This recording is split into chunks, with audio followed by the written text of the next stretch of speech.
What is up, everybody? It is Thursday, Love Day. This is the day where we at Agape City Church, we open up the Bible and we're looking for this one specific word, love. And today's love lesson, I'm going to give you like a tough love lesson today. Because here's the thing, I think you can handle it.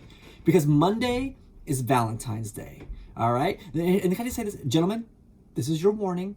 Monday is Valentine's Day, all right? So let's get those flowers ordered and going, okay? And then also, can I say this too? It's 2022. Ladies, get your man some chocolates this year. Maybe you need to go above and beyond and show him some love. You know, let's love one another well, okay? But as we're approaching Valentine's Day, let's open up the Bible and let's look at this love lesson. Look for this word called agape, which agape is a very specific type of love. It's unconditional love, or love that's unearned. And this is the type of love that God has for us.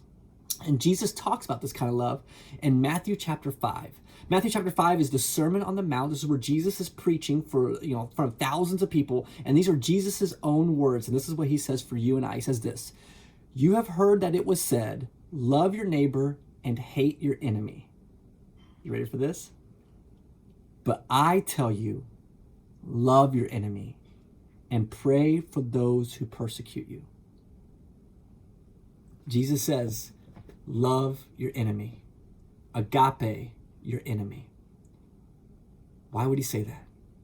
Why would he tell us to love that person? Why would he tell us to love those people? Why would he tell us to love enemies? I think it's because God already knew what John Cleese taught us. John Cleese, I don't know if you remember who he was. He was in the Monty Python, troupe there, the comedian, and he has an interview that you can find on YouTube. It's from like the 80s, I think, and in it, he's specifically talking about extremism, but it's interesting what he says, because he says this. He says, "An enemy is a beautiful thing to have, because an enemy allows you to be the ugliest you possible, and yet still feel completely justified because you're projecting it on an enemy." And God's saying, don't do that. I want you to love your enemy, not because your enemy needs it. I want you to love your enemy because you need it.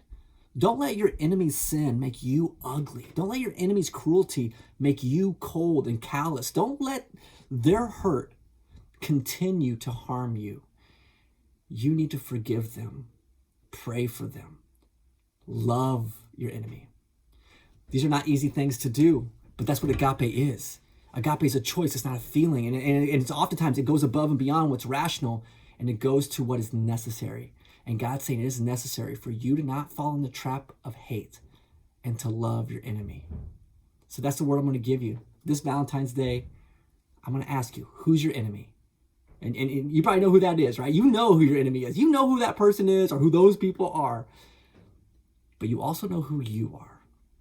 You are a child of God, a child of love. So let's love even those who are unlovable.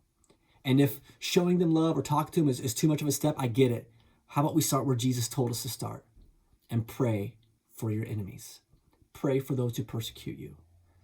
This Thursday, my challenge for you is think about who your enemy is, and could you pray for them by name? I believe by doing so, you will allow agape to well up in you, and you will allow agape to lead you, and you will be a child of God.